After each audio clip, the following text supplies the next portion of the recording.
A warm welcome to Insight Live and a happy new year. We're back and it feels kind of strange, doesn't it, Melanie? We have to get the rhythm of being back. Yes. So a warm welcome to all of you. Yes, a very warm welcome. Tuesday night, of course, and we are back live.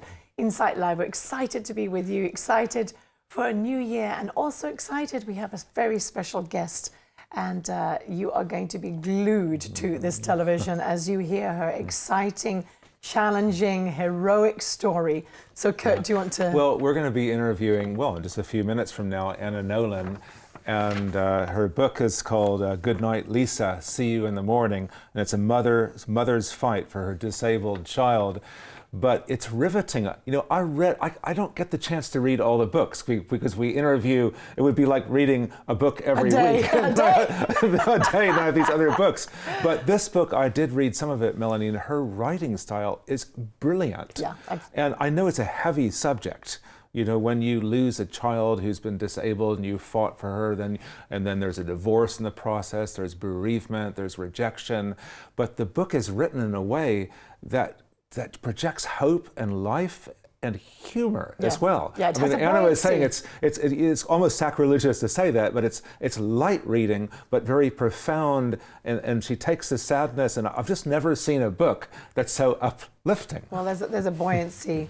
So, you know, we are going to be just talking about things that, are very delicate, and maybe some of you, and I know from the conversations I've had with some of our beautiful viewers, you have situations, maybe it might not be with a child, it might be with a spouse, where there's some difficulties. Perhaps you are the carer and it's just sucking you dry. I really believe that tonight's program is going to give you that hope that God is the sustainer and that He will take you through whatever you are having to face at this time. Yeah. Well, what I'm amazed, we were speaking with Anna, and Anna was saying, oh, I'm going to be on Revelation TV, but I see that Andrew Womack is on it, and Joyce Meyer, and this person and that person. But, who is a hero, really, if you think about it? Who is courageous? I mean, I was reading and I heard Anna's story. I couldn't do that. The heroism that demands, and I just came up with this passage of Scripture in Hebrews chapter 11, verse 32, and maybe you can read that, Melanie. It's just right there, the third line, fourth line. So it says, "And what more shall I say? I do not have time to tell about Gideon, Barak, Samson, and Jephthah, about David and Samuel and the prophets, who through faith conquered kingdoms, administered justice, and gained what was promised, who shut the mouths of lions, quenched the fury of the flames, and escaped the edge of the sword, whose weaknesses were turned to strength." Hebrews 11:32-34. Beautiful. So beautiful scripture. I'm reading about most of these people right here. And you look at Samson, okay? Honestly, I couldn't find one good thing about Samson, except that he was strong and he killed a bunch of people, not for God's sake, just because he wanted to get revenge. And then you look at David with his adultery, you look at Jephthah, and his upbringing, you look at Gideon, Barak. All of these people had huge, glaring weaknesses that would have probably disqualified them from ministry today. Yeah. Like, imagine if David was interviewing to be, I don't know, the psalmist, the songwriter at your church, and you say, well, tell me a bit about your history. Oh, I committed adultery. What? Yeah, you discounted, yes. Okay. Terrible. Okay, Samson, your turn. Tell me about your life. And then Barak, tell me about your life. And then suddenly everybody is disqualified. So literally everybody here would have been disqualified. But isn't it beautiful that God turns our weaknesses into strengths? So we're all heroes. We all get our obstacles thrown at us, or self-created sometimes in life, and we have the chance to be the hero of our own story. So when I look at Anna and just read a bit about her book and see the obstacles, the hurdles that she's had to overcome and still is overcoming, look, that's a hero. Honestly, I don't know if I could run an obstacle course like that. Exactly.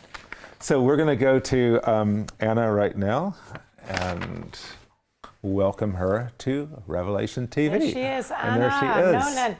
Thank you so much, Anna, for coming on Insight Live this Tuesday evening. Perhaps you'd like to say hello to some of our viewers, or all of our viewers who are watching now. You can just say hi to them quickly, yes. Hello, everybody. Hello to the viewers, whoever you may be, wherever you may be, and whatever you're going through. Hello. Yeah. Thank you. So, well, thank you for taking time. We really appreciate this. And we just stand in awe of the way God has, just turned your suffering into the most amazing ministry and joy, if we can put it that way. and let's just show the book cover to our viewers right now. If we can get that book cover. There it is. And that's her daughter, Lisa, and the book is Goodnight Lisa. And I think it's probably one of the, she's almost like a porcelain doll. She's so beautiful. And we're going to hear about your journey with Lisa and how I guess your life has been blessed by her, knowing her. And even when she couldn't speak, you could still communicate with her. It's just a really touching story. And I think this book, if you can get this book, get it on Amazon, on what is it, Waterspoons, any Eden books, but it is the most precious, wonderful, uplifting book that you can read. So why don't you tell us the story, kind of from the beginning, about Lisa, how she was born, and just kind of take us on that journey, on that adventure. I knew the day she was born there was something wrong. You know, Lisa looked perfect. I do think she was born to be famous. When she was born, she had black, thick, long, spiky hair. People were coming to take photos of her.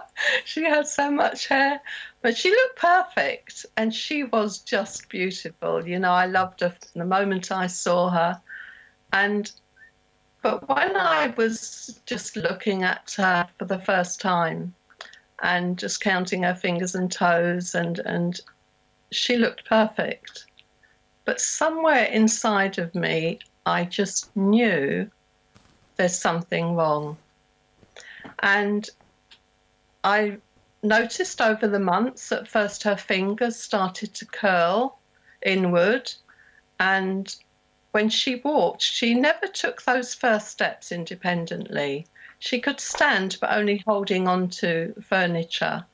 So she had a little baby walker, but when she walked on the outside of her soles, on the side of her feet, not on her soles. So I knew this just doesn't look right. So I took her to our GP, and he said, make an appointment to see the consultant at the hospital. So we went to see him, and he said, there is a slight weakness in the ankles. She was about 12 months old by then.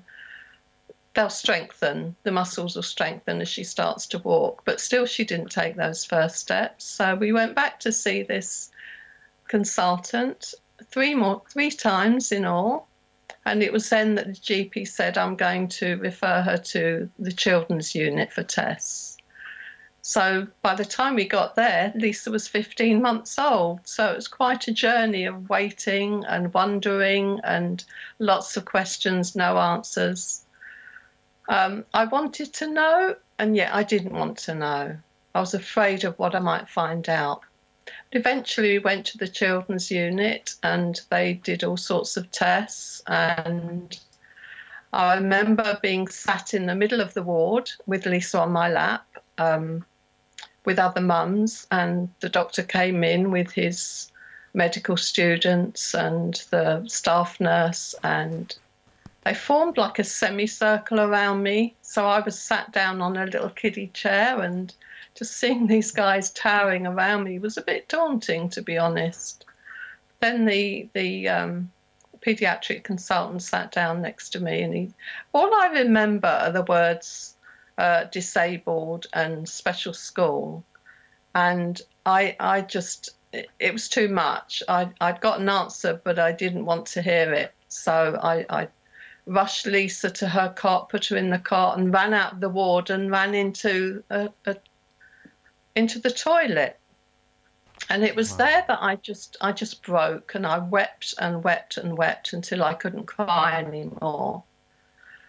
And then all I said was, God help. And at the time, I wasn't certain if God existed or not. But when I said, God help, his presence filled that little toilet cubicle. Now, most people, when they're looking for God, might go to church, but I met God in the toilet. God can meet you wherever you are, wherever, in the middle of a car park, on the beach, right in your home. He can meet you when you need him to. So he filled me with this incredible strength and peace and hope. And by that time, they'd phoned my mother to come and collect Lisa and I. My husband was working. He couldn't come on that hospital appointment. And mother asked what had happened, so I told her briefly. And then I said, I'm okay, Mum. God's with me. And I think she thought I'd lost it a bit. So we went to see the consultant, the paediatrician, and he wanted to have a word with me, and I apologised for my outburst. I was angry, to be honest, when he told me. I was angry at somebody and took it out on him. So I apologised because that was out of character.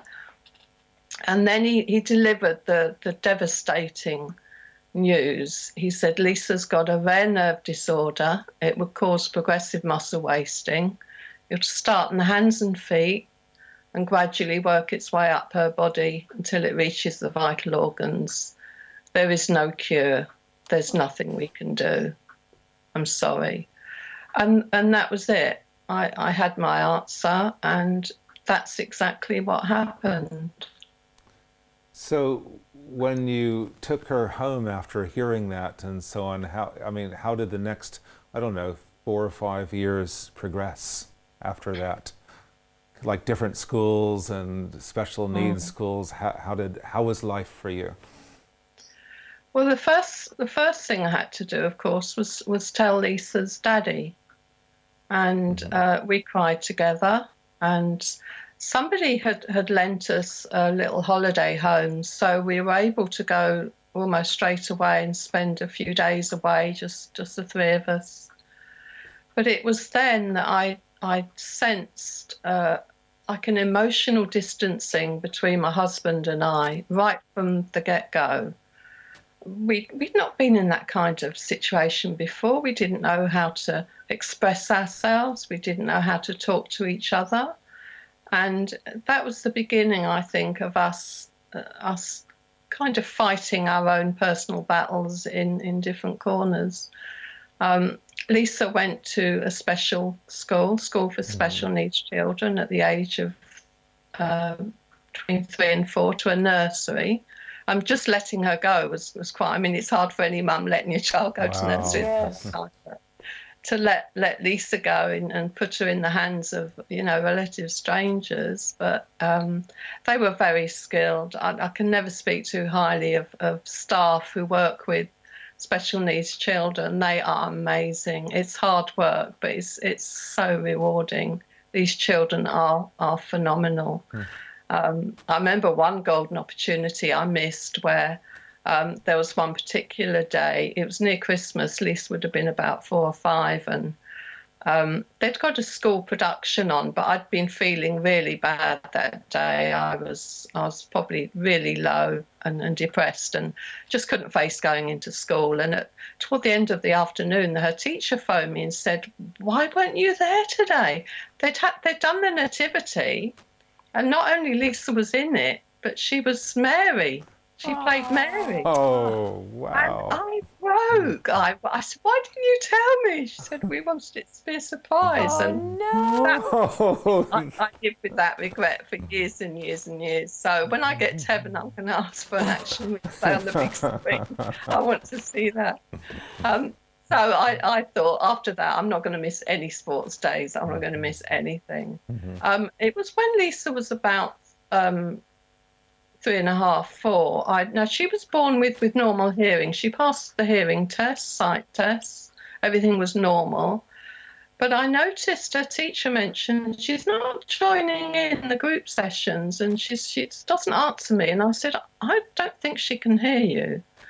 And it didn't. It was one of the fights, one of the battles that I had to go through. And Lisa didn't receive her first set of hearing aids until she was 7. No, that's terrible. Wow. It took a while to convince people, that she's not. I don't think she can hear that well. Initially, she had what's called glue ear.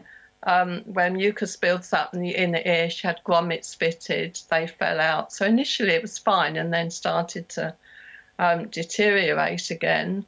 And that was a bit of a struggle for us because she's at a school for children with special needs, but there aren't any teachers there qualified for a child with hearing impairment. Oh, gosh. So thankfully, we had a terrific GP. So she ended up in a different hospital. She went to 5 different hospitals for different things. So we went to eventually at the age of, I think she was about 10 by then, we got some state-of-the-art hearing aids. But the muscle weakness progressing up the limbs into her arms and legs, I learnt sign language. She couldn't sign because of the muscle weakness in her hands. So we kind of developed another way to communicate. But that was another huge mountain for me, having a child diagnosed with a sensory neural hearing loss. I knew nothing about deaf culture. I'd not even met a person with hearing loss before. Wow. And I didn't know where to go for help, and nobody told me where to go. I remember going to the library and seeing these rows and rows of books on deaf culture and just walked out again. I felt overwhelmed. I didn't know where to go for help. It wasn't forthcoming. So I just Google wasn't active at that time. This was before we had Google. 1980. Yes, the 80s. Didn't have internet like we have there. I mean, things would have been a lot different had I had the internet back then. Yes. But eventually, I realised that a hearing loss was taking precedent over the physical disability. So then discovered a school in the next county where it was a school for the deaf, but I wasn't sure they could cater for Lisa's physical disability. By then she was in an electric wheelchair, and they assured me, no, we have a physiotherapist and we'll take good care of Lisa. It was a boarding school, which meant letting go of my 11-year-old from Monday to Friday. Oh. Not easy at all, at all. Can we just frame this as far as how many other children you had or have during this time, and then how involved with your husband? There's a whole story concerning your husband. Just can we frame it for the viewers so that they can see, what the scenario was and how difficult, it was? Sure. When Lisa was 5, I had my second child, Jamie, and went for genetic counselling. We weren't sure if Jamie would have the same condition, and thank God he was clear. He's doing great, and it was Lisa was 5 when I gave my life to Christ, just before her 5th birthday. It was Easter time, and I'd got a lot of questions about God. In fact, I'd been miraculously healed I'd got, my nerve endings were inflamed, and somebody had prayed for me, and I was in a lot of pain, and 10 minutes later, completely gone. So this Jesus who healed 2,000 years ago, I knew, he's still healing today.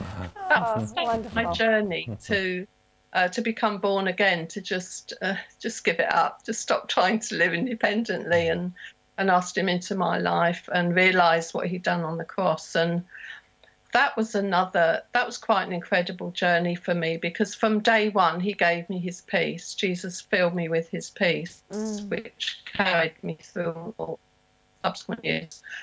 But my husband his families were devout Catholics, and as a result he didn't want to have anything to do with church. He'd had such a strict religious upbringing. He wanted absolutely nothing to do with it. But church for me became my lifeline.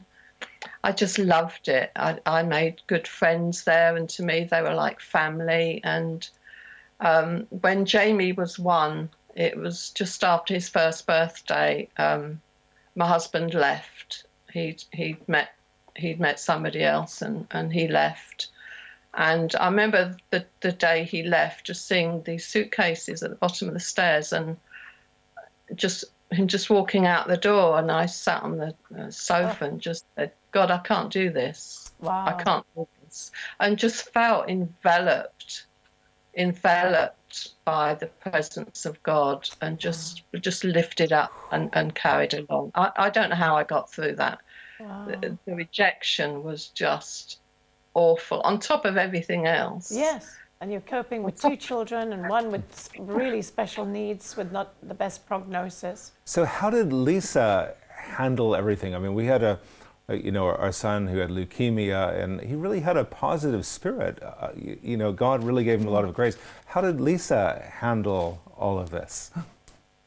Do you know, I can't remember one time when she complained. I don't think she ever complained. And she had this smile that would light up a room.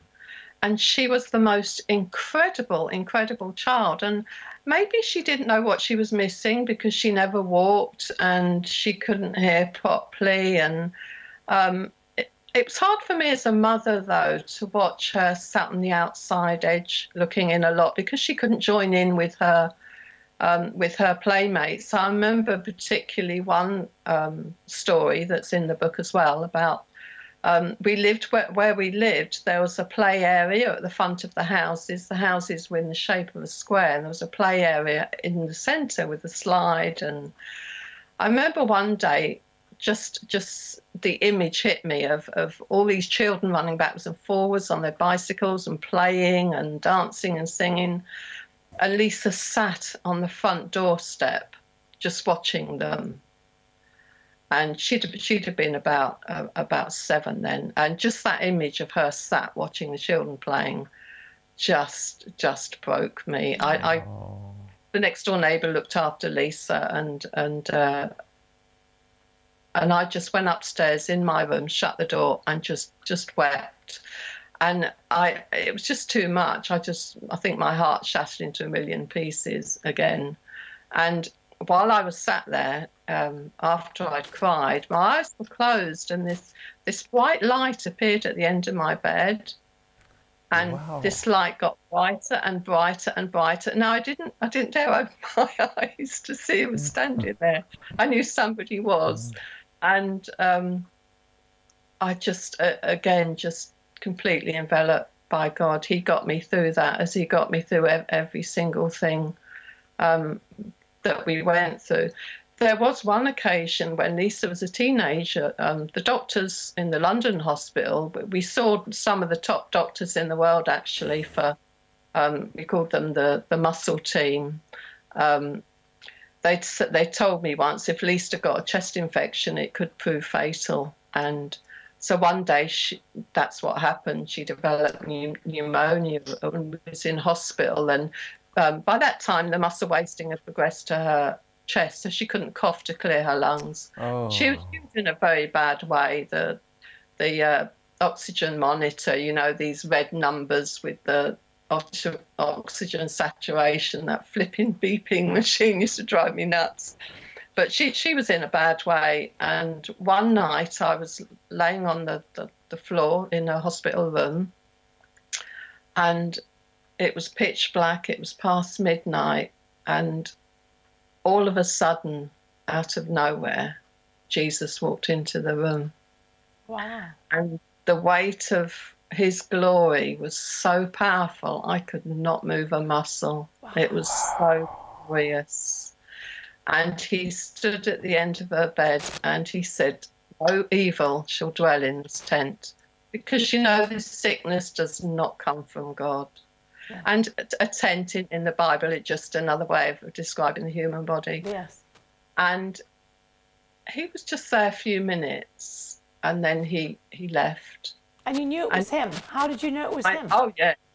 I kind of saw in the spirit that, you know, occasionally I just see, like the same with angels, because he had a couple of them with him as well.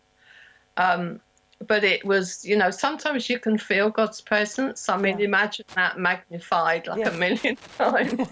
It was just glorious. And the next morning, Lisa woke up. Her eyes were beaming like headlights, and she was jumping up and down on the bed, and she'd been healed of the pneumonia, completely healed, and she was laughing and giggling, and she'd had a drip, intravenous drip in her hand, and she wanted it taken out. So I prayed. I said, Lord, could you do something with that and remove that as well, please? With that, this, you know, the machine that administers the solution, there was a bang and a puff of smoke. So I had to take the needle out. But the paediatrician came in, and he was amazed at the change in Lisa just overnight. And I explained, I said, no, Jesus healed her in the night. And he just walked out scratching his head, and he said, there's no denying something happened here last night. Yeah, absolutely. She went home soon after. That's beautiful. You know, the interesting thing was, with all the hospital visits we went to, it was such an opportunity for me to share my faith, because I was asked so many times, how do you cope? And it was like an open door for me. Sometimes I didn't feel like talking.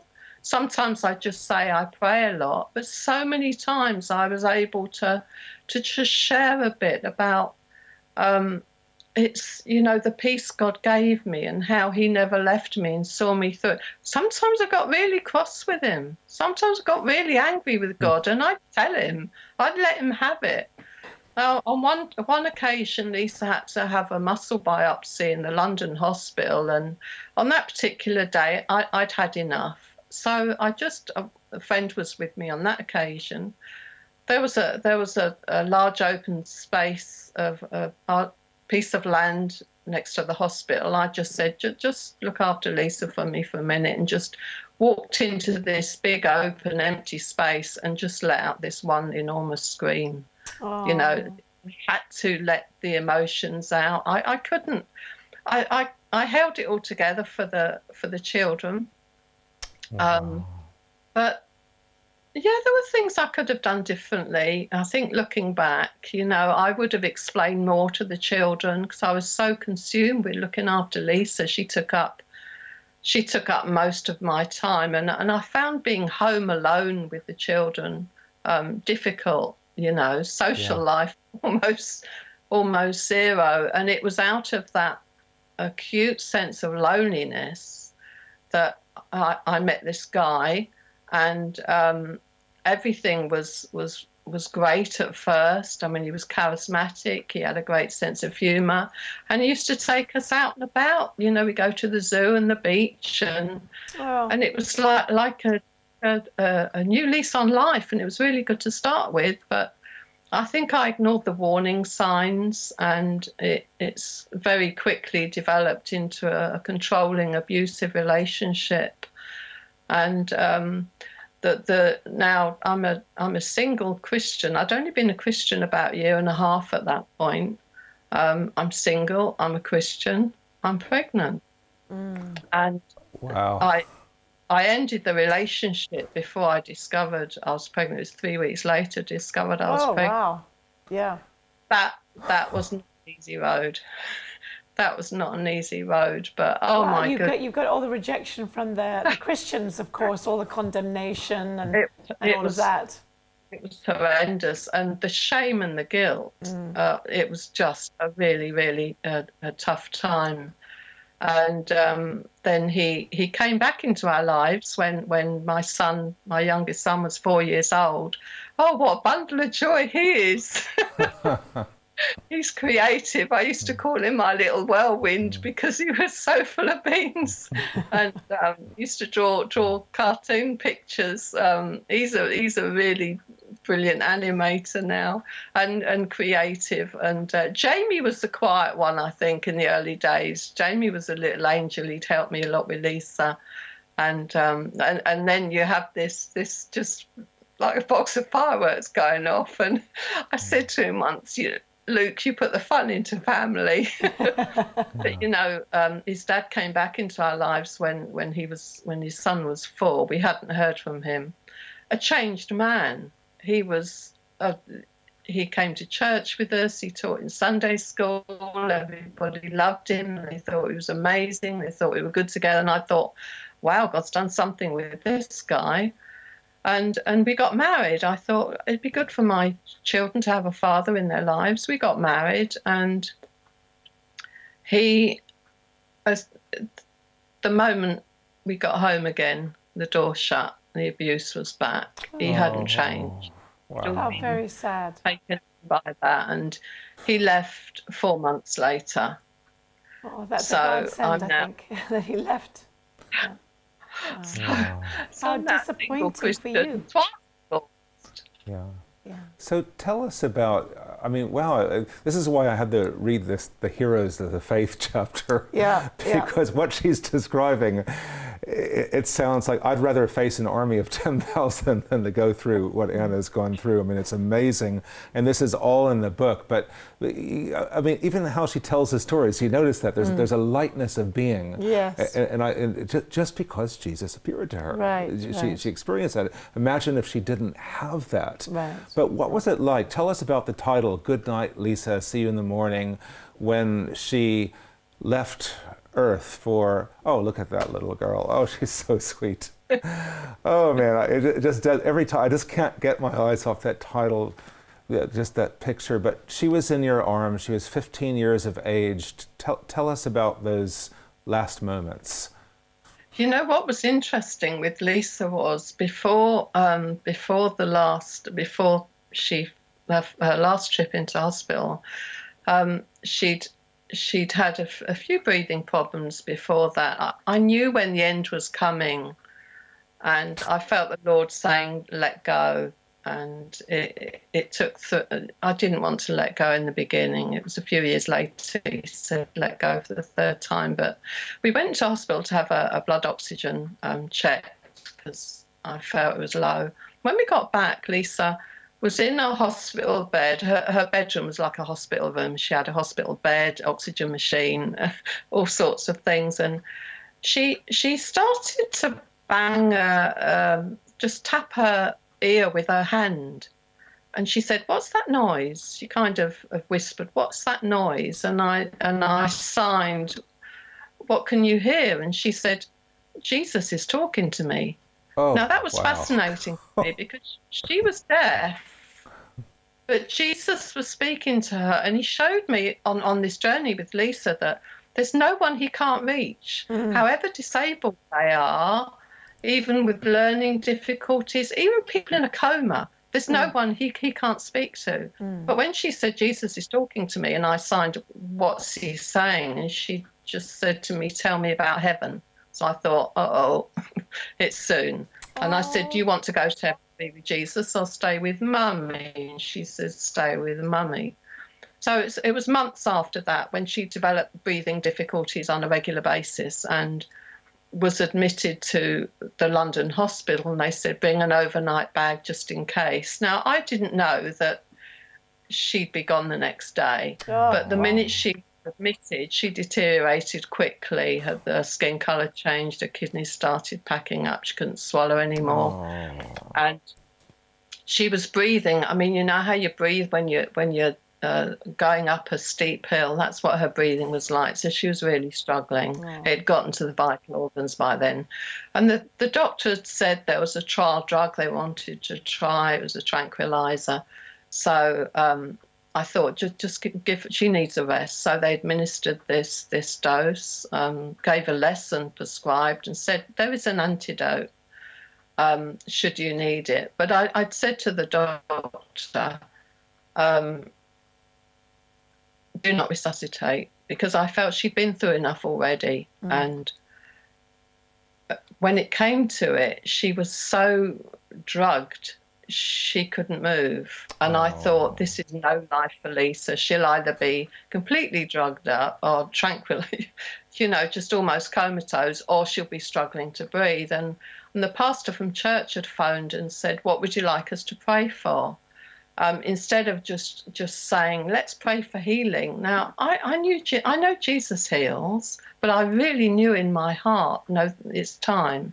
So I said, I'd just like him to take her home now, to put an end to her suffering. So just never left her side. And those moments, never be afraid of those moments, because the peace of God was so incredible in that room.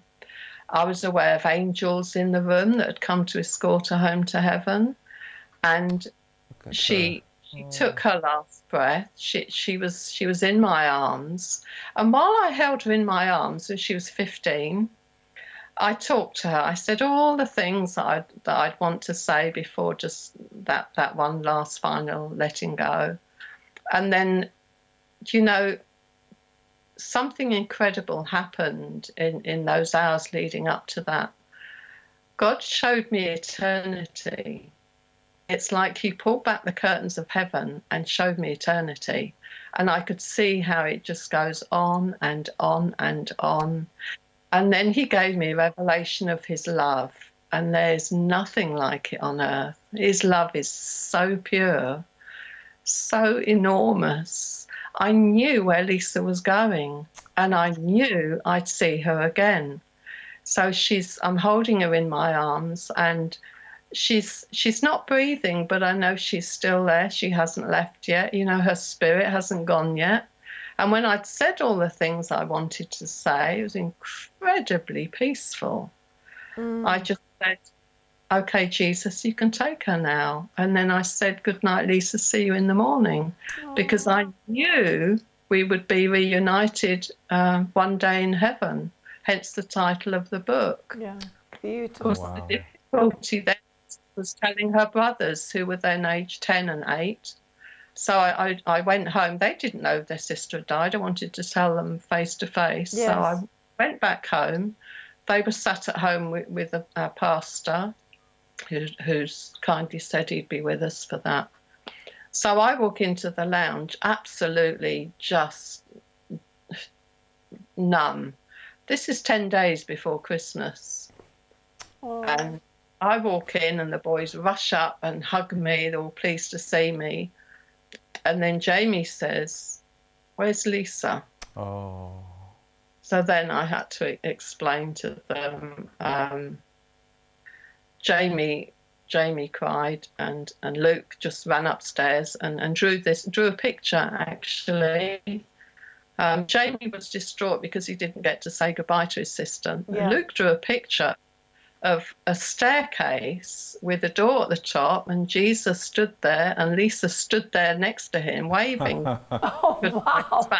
Stepping through the door into heaven. Wow. So, the amazing thing about our story is because I came to know Jesus as my saviour when the children were young, all of my children knew Jesus and still do. And so I'm now blessed with incredible sons, with amazing wives. Absolutely amazing. Fabulous grandchildren, and their faith is strong, and they've been through some tough stuff themselves, both of them. And yet you can see that foundation that God laid early on, continuing to build on it, and they are incredible young men with just amazing families. So I was really relieved that I didn't have any other children with a lot of difficulties. But I think this is an incredible book, Melanie, and viewers to read during the coronavirus. Yes, I think a lot of people are feeling like, where is God? What's happening? And you can't go to church as usual. But to experience that grace of God is just, we experienced it with our son when we had our down moments, and then suddenly you know, he would just like brighten up the room or something in your heart. And it's amazing. And thanks. How can we get hold, what are the various ways we can get hold of your book? And there's an opportunity for signed copies as well. Just take us through, you know, obviously it's Waterstones, etc. Take us through how we can get your book. You can order the book through waterstones.com in the UK or Barnes and Noble in USA. It's also available on eden.co.uk, Christian book seller. Also Amazon.com, and it's on Amazon Kindle as well. But I like to bless the bookshops. Hey, so if you could get it from Waterstones, that'd be great. Yeah. If you'd like signed copy, I'd love to do that for you. I have some available, and I've opened a Facebook page for you to contact me that way. It's Ana Nolan Author. So get in touch with me that way, and I'll arrange to send you a signed copy. Okay. Ana Nolan Author. That's very Facebook easy. page, yes, you can get that. Forget that. Anna, before we say goodbye to you, one of our viewers, Trevor Martin, has written in. Hi, Trevor. Thank you so much for writing in. You said, "Good evening, all. A heartbreaking but beautiful story. Anna is an inspirational woman. God bless her. One day she will be reunited with her beautiful daughter, Lisa, again. Thanks for sharing your story." Trevor from Belfast. All right. So Trevor writes these beautiful words to you. Thank you. Good. Thank you so much. I just hope and pray my story encourages you and gives you hope. You know that there's nothing you can't do. I've tried living without God, and I try living with him. It's a lot easier. So you can come to him just as you are. You know, he's there for you, and he loves you, and he understands. Just surrender to him. It's so worth it. I could not have gone through it without his help. I really couldn't. Oh, and a big thank you to my friends. You know, my friends were amazing. Gosh, they were with me through the good, the bad, and the ugly. Well, we can definitely see the grace of God on you, Anna. It's just such a privilege to have had you on Insight Live tonight, and for our Revelation TV viewers. There are a few more emails here that I will read out, but we'll say goodbye to you first. As they're not directly linked to you, but is it time now? It is time to say goodbye. Yeah. So we just want to thank you so much on behalf of Insight Live, Kurt and myself, and on behalf of the Revelation TV family, the viewers for tonight. And of course, people will be doing catch up. So even if they didn't see it tonight, they'll be watching it other times. Thank you so much for sharing this tender, brave story with so much hope and so much insight into some of the spiritual ways that God just comes in supernaturally to bring comfort and hope. So we want to just thank you so much for being with us, Ana Nolan, and that is her book, Goodnight Lisa, See You in the Morning. Thank you for the opportunity. Well, what a privilege. Okay, bye, Anna. Bye-bye, Anna. God bless you. Bye-bye. Okay. Bye. Well, Melanie. What a story. What a story. It's... A lot of times people will say, you know, I don't want to read a depressing book like that. Yeah. But in this book, you come away, you read it, and there are some sections that are depressing. But when you put that book down, you're sailing. Suddenly, I think the glory of God came into my life just reading a couple chapters. For example, the last chapter of her book was about fundraising and establishing a children's hospice, I think in the Luton area. We talk to her and then about she was like telling the story about it, and then somebody came in and donated £1 million and so on. But there's something very interesting. She said that she tapped into like an inner river of creativity and discovered all of these new things about herself. So it's like when we were interviewing David Oliver about heaven. Somebody asked, well, my child died, my child was 10 years old, and my child's in heaven right now. You know, what is he going to look like? And David responded very quickly, he's growing. Yeah. because heaven is not stagnant. We're going to all grow into heaven. Nothing is going to be the same all the time. There's going to be whole realms to study and explore and get to know. And of the increase of his government, there will be no end. The kingdom of God is like a mustard seed. It's like this incredible growth. So seeing that in Anna's life, it's a story that gives you hope for growth. Yeah. And sometimes I've seen like a beautiful rose grow out of a brick wall. I think where we have our house in Granada, I just saw this like brick wall, and there's this like beautiful rose or something just coming out of the brick wall.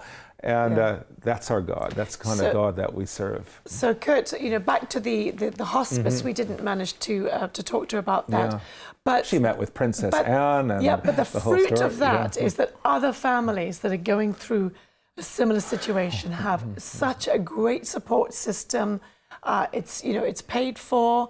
I mean, this is just phenomenal. I mean, because what she went through, I mean, obviously she would have loved to have had what she's providing for other families. So the fruit of this is the love of God is just being spread abroad into people's lives who really are suffering with, children who are have terminal illnesses, have long-term illnesses, and this is for the last leg of their lives.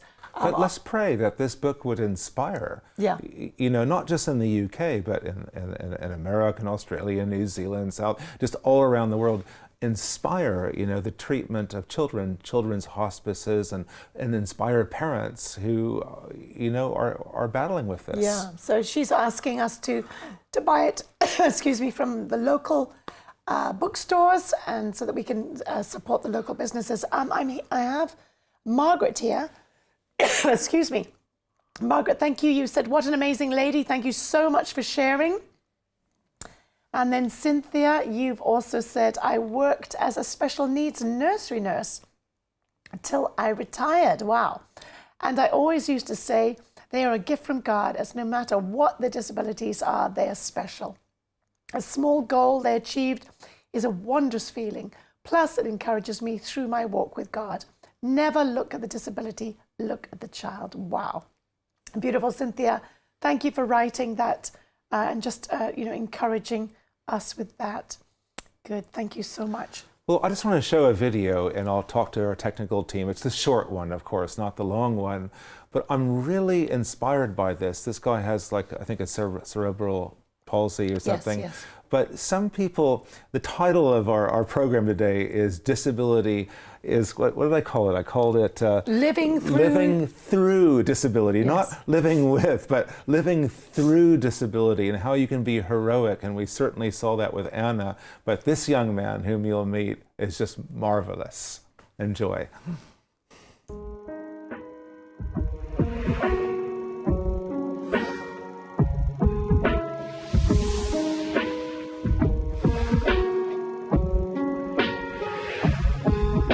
Clay Rushing has never walked, made coffee, or tied his own shoes, but some call him a hero. Others say he's an inspiration. I have cerebral palsy. It's a condition of the brain.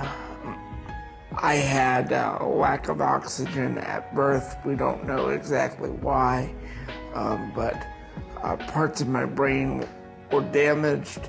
I'm a quadriplegic. When he was 19, Clay overcame his disabilities and went to college. Going through all school, I was given an attendant. They would write notes for me, and they would basically read to me. He first heard about Regent from his two Christian friends. And they just announced out of the blue, Clay, we want you to come with us to Regent University. They wanted to hear an evangelist speaking on campus and invited him to come along. When Clay heard the evangelist speak, he made a life-changing decision. And he talked about the Holy Spirit and Jesus as if it was the most natural thing in the world. I said, Lord, okay, if this guy is for real, I want what he's got. I responded to the invitation. I felt the fire of God come upon me. It started at my feet, and the heat traveled all the way up my body. Now a follower of Jesus Christ, Clay was eager to study in Regent School of Divinity in the master's program. There are several people that kept me focused and let me know that I was in the right place. One was Dr. Flynn. The curriculum here in the School of Divinity is difficult, it's challenging. There's a lot of reading, a lot of assignments to do. And Clay never came to us and said, what can I get out of? Or what special help are you going to offer me? Another mentor was Roger Cheeks. Clay is one of my heroes. Every obstacle that faces Clay Rushing, he finds a way, with the help of God, to overcome those obstacles. He graduated in 2010 with his master's degree. While at Regent, Clay fell in love with a PhD student, Lynette. 2 years later, they married. I trusted our relationship, and I knew that I loved Clay, but I also knew it would be challenging. I knew that I was taking on a lot more than most wives would be. Because Clay is in a wheelchair, because of his cerebral palsy, he has had this amazing path where he was able to really get to know the Lord and to think time after time again, he has pushed through and said, I refuse to let society define me. I refuse to let the fact that I'm in this wheelchair define me. It's just so inspiring to me. Clay is starting his own ministry and will face this with the same determination that has brought him thus far. It's not about the physical, it's about the spirit. Life in the spirit is so rich, so powerful. And whether I am sitting in this chair or running around the room or not, that doesn't matter. I never want to be defined by my disability. Never, ever doubt the goodness and the mercy and the power of our God. Never, never.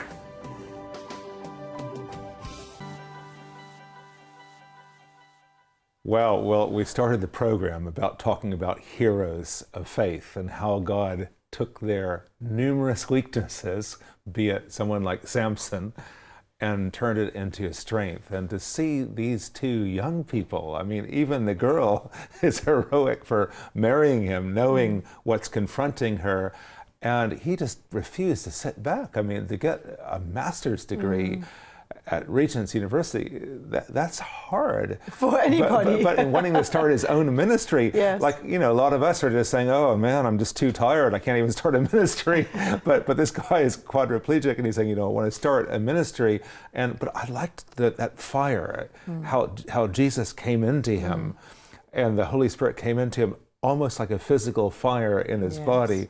Oh, I just love that. Yeah. I love that. Well, we want to really encourage you, Ana Nolan, who was our guest tonight with her beautiful book, Goodnight Lisa, See You in the Morning.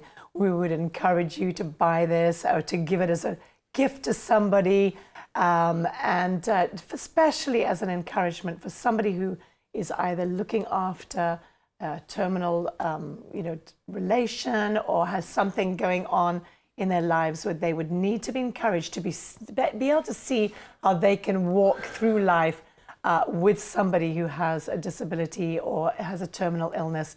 And this young man, I tell you, it was like hard not to cry when you see his determination that God filled me and this is what he said. And we make our excuses, don't we? And we have no problem. Yeah. So thank you so much for being with us. It has been lovely being back with this new year.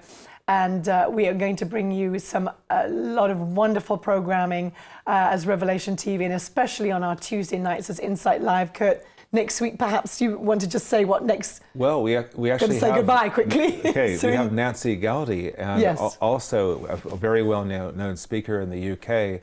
And she's written 14, 15 books, has an incredible ministry, lost her husband 4 years ago, went through a lot of pain as well. But these people, Melanie, that seem to have humor and light in them have all had hard lives. Yes. And it's just a wonderful testimony of God that no matter what we're going through, God will show up, and there's always a light in the dark place. And thank you so much for being with us. We appreciate it. Thanks for sharing your emails, and we will see you next week. God bless you.